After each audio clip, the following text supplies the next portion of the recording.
Bonjour à tous, alors je vais faire une petite vidéo suite à une question qui m'avait été posée par quelqu'un un abonné qui me suit un peu je la trouvais intéressante et je voulais partager un peu la réponse en fait à tout le monde plutôt, parce que ça peut être utile. Et le problème, c'est le suivant.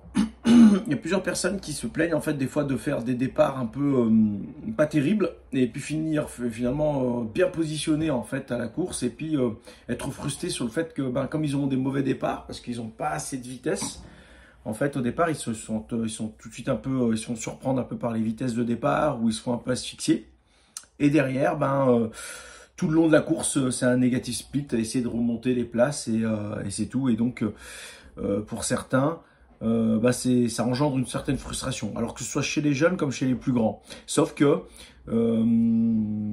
pour les personnes plus jeunes, il y a des solutions qui peuvent être apportées, un peu plus de marge de manœuvre, qui seront un peu plus nombreuses que chez quelqu'un qui a déjà, qui est déjà, une préparation aboutie ou qui a un certain âge dans lequel il faudra, faire attention. Voilà. Je vais parler un peu du premier cas de figure, c'est un jeune athlète, donc encore des possibilités de développer certaines aptitudes et de progresser en fait dans ce domaine-là. Alors première des choses, je vais prendre un cas de figure, je vais prendre le cas de figure d'un jeune, donc un cadet, on imagine cadet. Et alors ce qu'il faut savoir, c'est cadet ou junior, ce qu'il faut savoir, c'est que la problématique, elle est liée allez, deux facteurs importants. Déjà, la première, c'est la réserve de vitesse. C'est-à-dire que si déjà la personne a une bonne VMA, une VMA intéressante, mais que derrière, il n'a pas du tout de qualité de vitesse type sprint, il va y avoir en fait un écart type entre sa vitesse, sa VMA et sa vitesse de sprint qui est très réduite. Et donc, pour le coup, c'est plus difficile de lui demander d'aller vite parce qu'il va très vite se rapprocher de sa vitesse de sprint. Et pour le coup, physiologiquement aussi, pareil, cette personne-là va avoir des choses, ça va se traduire physiologiquement par des processus chimiques qui vont vite le mettre en fatigue. Donc, il ne peut pas se permettre d'aller dans cette zone-là. Donc, premièrement. Et deuxième des choses, c'est aussi lié aussi à un certain facteur aussi psychologique lié à des mauvaises expériences, de partir trop vite et de finir pas trop bien. Et ça peut être, ça peut jouer aussi. Donc pour remédier à tout ça, chez un jeune, c'est déjà le travail tout court. Et donc je vais vous donner quelques petits exemples pour illustrer un peu mes propos par rapport à ça. Moi, quand j'étais junior, j'avais 21,5 de VMA. Et à 21,5 de VMA, quand je faisais mes séances de sprint, mes séances de sprint étaient, je faisais du 100 mètres lancé. J'étais en dessous des 12 secondes ou 100 mètres lancé, j'en faisais une dizaine comme ça, par exemple, bam, bam, bam, bam. Ça me rassurait parce que j'étais autour de 31 km/h, donc sur les 100 mètres lancés. Et donc, comme j'étais sur ces zones-là, donc la différentielle, en fait, le delta que j'avais entre mon 21,5 de VMA et ma vitesse quand je faisais mes 100 mètres était de 31. Je savais que quand je travaillais sur mon spécifique 800 mètres, j'étais autour de 25 km/h. Donc je savais que sur mes spécifiques 800 mètres, je serais je serais on va dire entre les deux. Mon curseur sera entre ma vitesse quand je m'entraînais sur mes 100 mètres et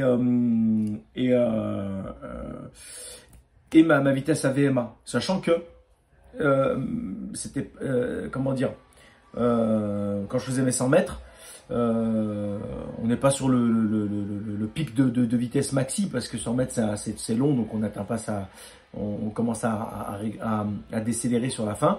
Mais au moins, moi sur 100 mètres, l'avantage c'est que je savais plus ou moins. En fait, c'était plus intéressant pour moi en tant que mi-fondeur. Ça sert à rien de faire des 40-50 mètres pour moi pour faire ce type de travail-là. J'étais plus quelqu'un qui avait j'avais un mauvais départ. Donc il fallait mieux que je travaille de cette manière-là. Et en plus, le problème du départ, on va dire arrêté sur un 100 mètres dans lequel en fait moi c'est en étant lancé c'était plus intéressant. J'évitais toutes les blessures qui auraient pu être liées à la poussée.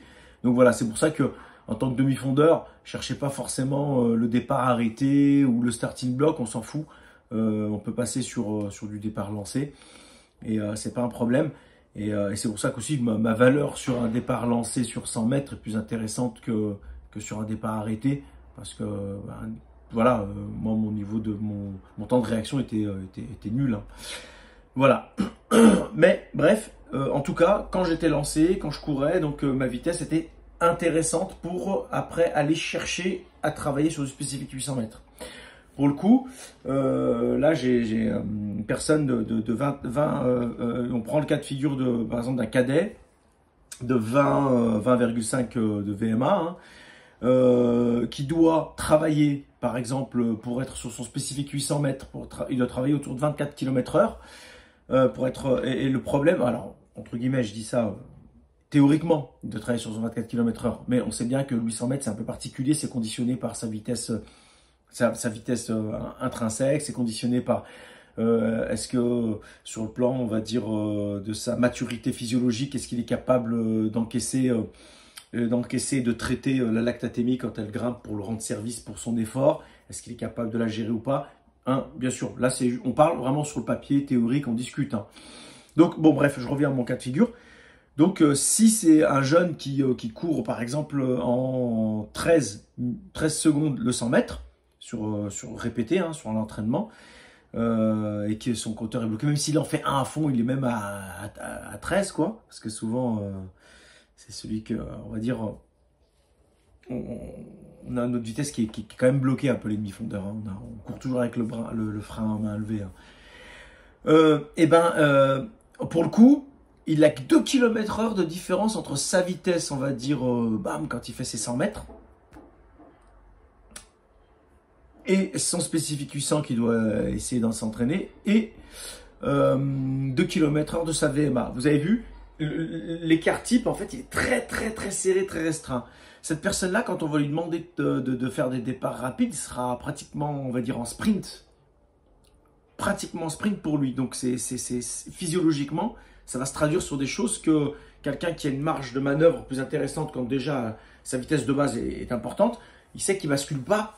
Il ne bascule pas de la même manière et dans le même contexte en fait quand il va commencer à faire son départ de course. Donc c'est important. Donc pour le cas de figure d'un jeune comme ça, l'idéal quand c'est encore possible, hein, c'est de travailler, faire un petit travail mixte entre du travail de sprint court, travail de sprint long, de pas être lancé. Hein. Donc on peut faire des 40 mètres, 3 x 40 mètres par exemple, 3 x 50, 3 x 80 par exemple dans la même séance. On peut faire du 5, 6 fois 100 mètres à fond, donc avec des grandes récupérations pour le coup, hein, parce que c'est du travail de sprint. Hein. Les récupérations, elles peuvent dépasser sur les 40 mètres, elles peuvent dépasser largement les 2-3 minutes. Hein. Pas de souci. Et puis sur les 100 mètres, s'il faut aller jusqu'à 5-6 minutes, il n'y a pas de souci. Hein. Sur les 80 mètres, 100 mètres, bref. Faut pas hésiter à les prolonger pour vraiment développer cette partie-là. Et puis par contre, les séquences, il faut les faire à fond, quoi. Faut pas s'amuser à se dire je gère. Non, c'est pas grave. Là, faudra après lutter contre la fatigue progressivement quand elle va s'installer. Après, moi, mon protocole, c'était mon fameux entre 8 et 10 fois 100 mètres. C'était mon truc que je faisais, mais ça, c'était après avoir développé un peu toutes mes qualités de vitesse.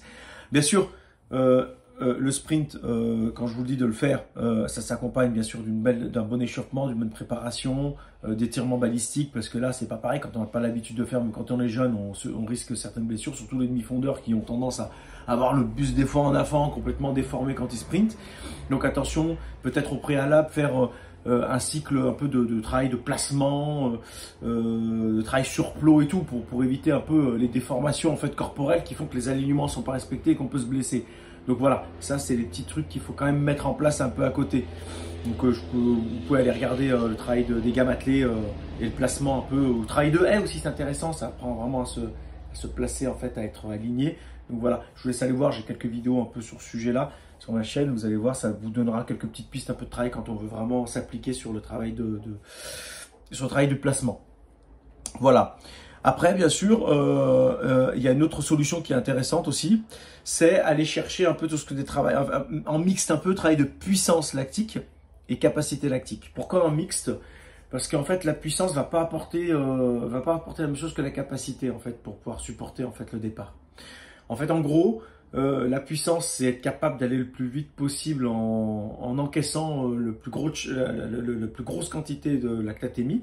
Alors après, pour le coup, là, c'est bien de faire quelques séquences comme ça, mais la réalité de la course, ça va pas être ça, ça va être plutôt que le départ va engendrer justement cette montée de lactatémie et que tout de suite derrière, on va devoir se mettre sur une allure qui va permettre de tamponner cette montée. Donc, pour le coup, pourquoi je dis mixer? Parce que c'est intéressant un peu des fois de faire un peu de puissance avant de faire de la capacité pour aller un peu se titiller un peu dans ce domaine-là physiologique et un peu changer un peu la chimie de son corps et prendre l'habitude un peu que ça monte un peu.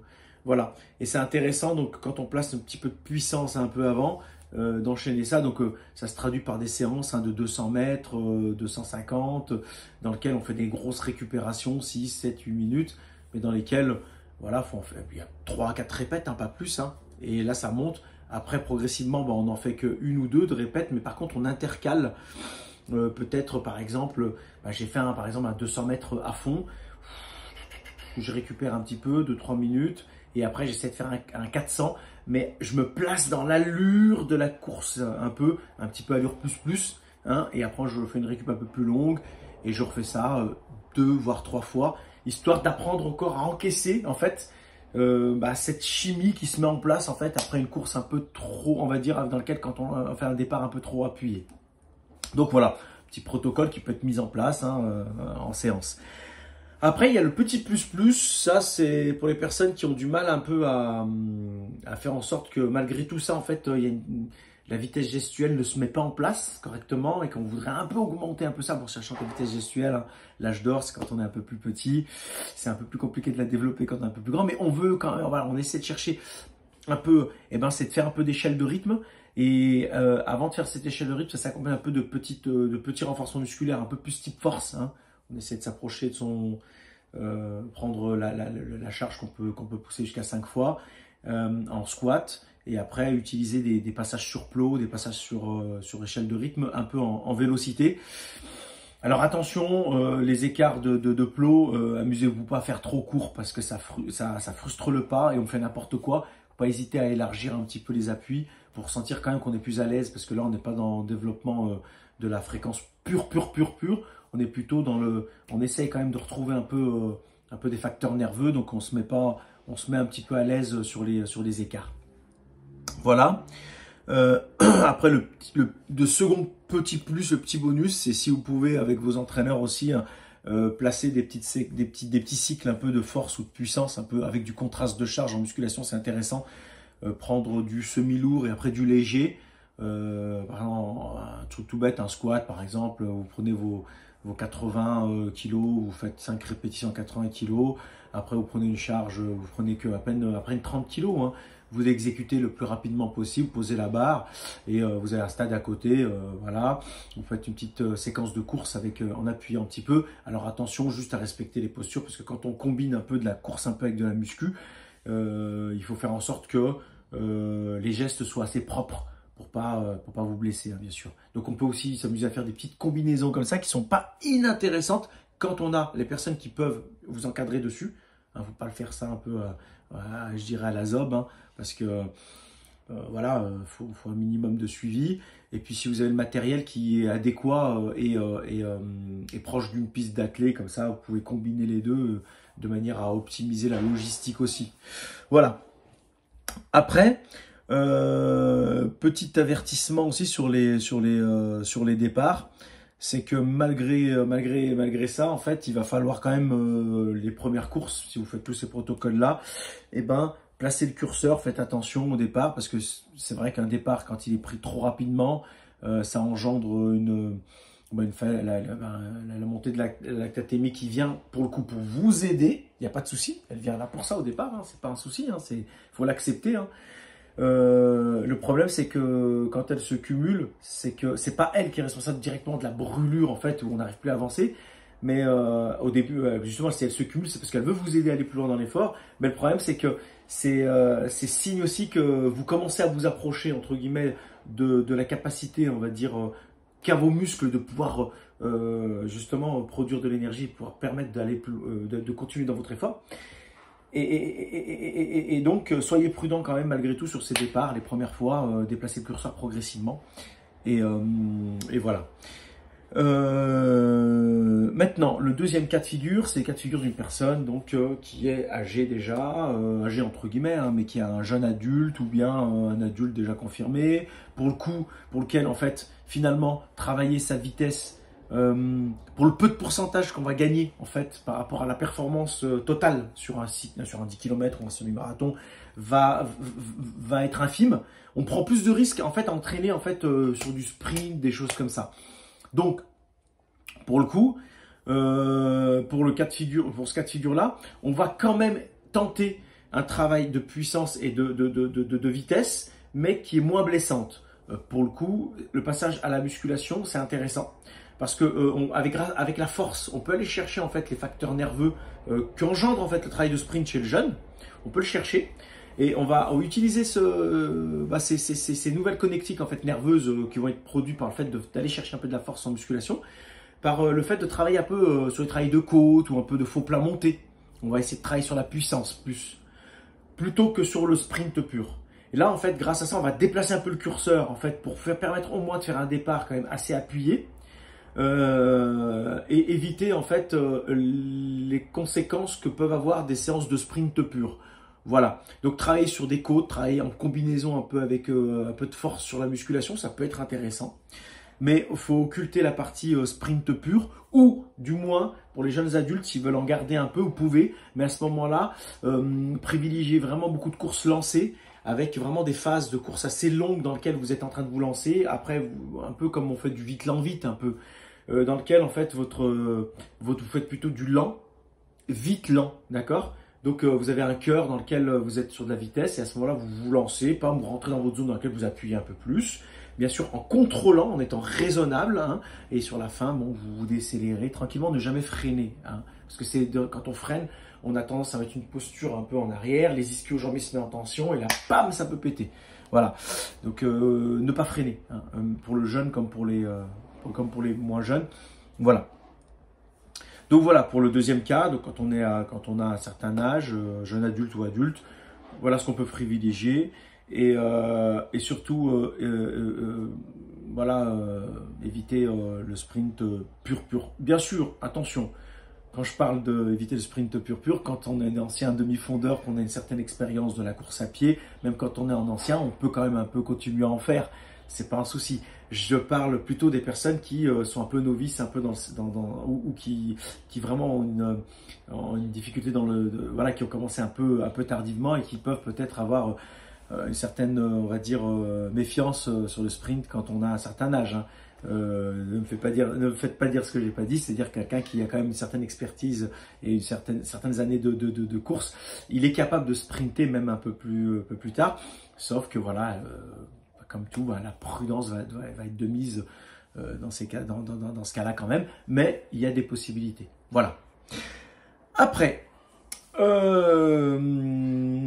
tous les deux cas de figure, en fait, que ce soit le jeune ou le moins jeune, vous avez aussi un protocole lors de votre course à faire, un protocole d'échauffement qui va être intéressant aussi pour faire en sorte que votre départ, si vous le prenez rapidement, vous arrivez à l'encaisser et vous arrivez finalement à être dès le début de la course dans un positionnement qui semble être celui que vous vouliez et en plus qui vous permettra de ne pas faire toujours une course à rattraper du monde. Alors elle est liée à un autre facteur, celui que j'avais dit un peu au début, c'est aussi lié au fait que peut-être vous avez un problème en fait d'accroche cardiaque et respiratoire qui vous empêche en fait dès le début de la course d'être dans les échanges chimiques permettant tout de suite d'être dans le coup. Et donc vous partez, vous êtes un peu vous cherchez de l'air, vous allez chercher votre respiration, parce que comme la vitesse n'est pas là et tout, vous forcez un petit peu et vous n'arrivez pas à rattraper le groupe tout de suite. Après, dès que ça commence à se placer, vous commencez à retrouver votre air et là, vous remontez un peu là.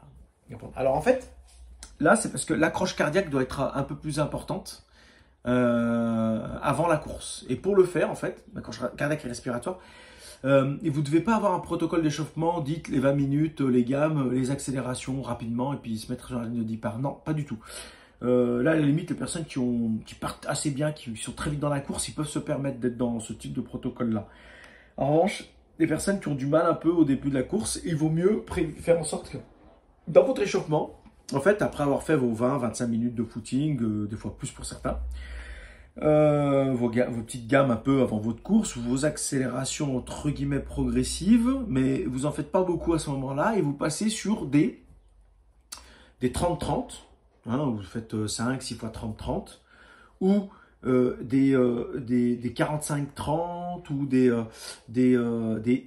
ou des 1-45, 6-7 répétitions, dans lequel vous ne faites pas une séance. Hein, donc, vous y allez progressivement pour monter progressivement dans l'allure dans laquelle de cœur de course.